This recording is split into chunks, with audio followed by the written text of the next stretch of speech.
Hello, my name is Stewart, and I really appreciate Stephen Duncan, a former student of mine at Fruitland Bible College, for the invitation to share a few thoughts with you by way of devotion. As we're all secluded, isolating ourselves in some sort of self quarantine and practicing social distancing, trying to remain safe from the threat of this pandemic that's taken the world by storm.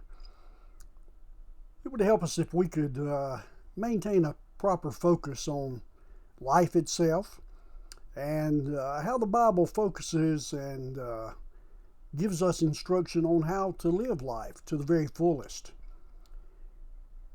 Through my years as a Christian, I was saved in 1977, so I've been a Christian for quite a few years, and through the years of my Christian life, I have chosen several different verses as verse of the year or a life verse. A couple that really have stood out to me and stay with me no matter what life throws our way are the words that are found in Romans 8 and also some words found from Paul's pen in Colossians. First of all, from Romans chapter 8, it's a very familiar verse, but it's a verse that I think says so much about us and to us as to how we should live our lives. Paul says very simply that all things work together for good to those who love God, those who are the called according to his purpose. All things work together for good.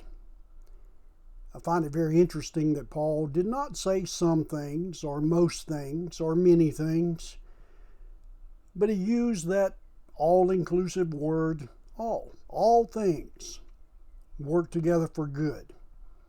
Some translations word it a little differently. God works in all things for good.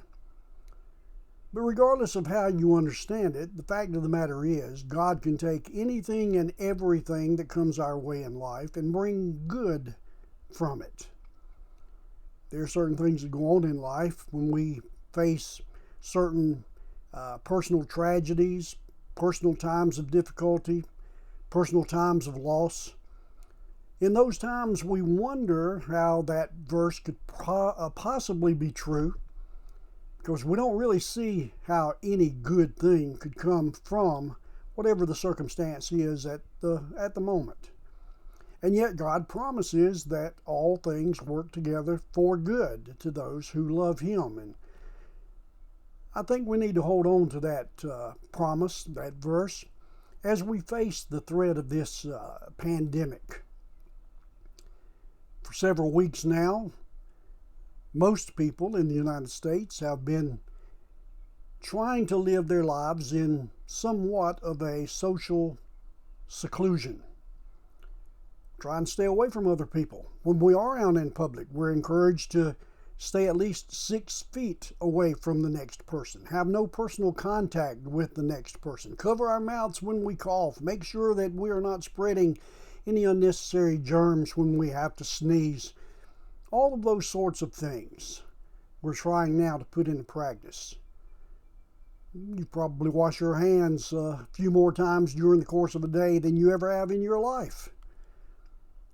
Practicing a little better hygiene. We're all doing things that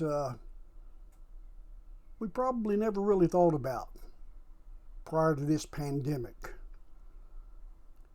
Striving to be as safe as we possibly can. And yet, as the statistics show us day after day, the number of cases and the number of deaths continue to rise.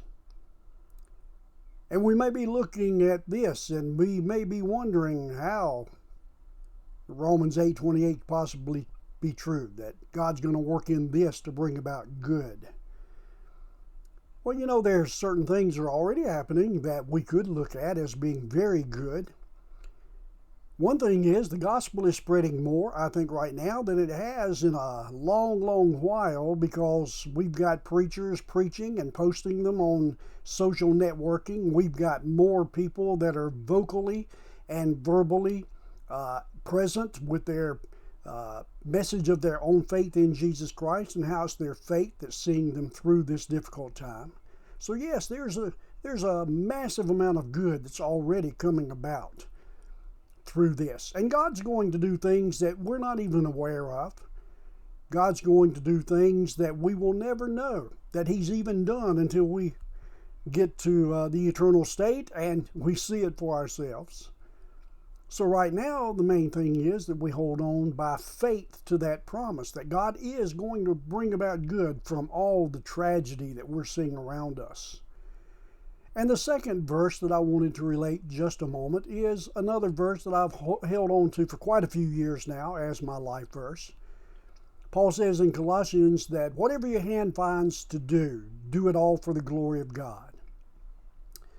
During this time of crisis, not just personal crisis, not just national crisis, but international crisis, in this time where we're faced with what many are referring to now as the new norm. We need to maintain the understanding and the idea and make a commitment to the fact that we're going to do everything we do for the glory of God. That we're not going to allow ourselves to be overcome with fear because of the spread of this pandemic. We're not going to give ourselves to fear-mongering. We're not going to give ourselves to spreading words of fear and doubt, and rather we're going to continue to maintain a walk with God. And we're going to do everything that we can do to let His light shine through us. As Jesus said in the Sermon on the Mount, let other people see your good works so that they will see the Father working through you. They'll glorify the Father when you're doing the works that glorify Him. So in these days, I encourage you to be safe, put into practice as many precautions as you possibly can to keep you and your loved ones safe. But at the same time, continue to be a shining light, shining forth the goodness of God to the glory of God, so that His love can be made manifest to anyone and everyone that you have the opportunity to come into personal contact with through social media.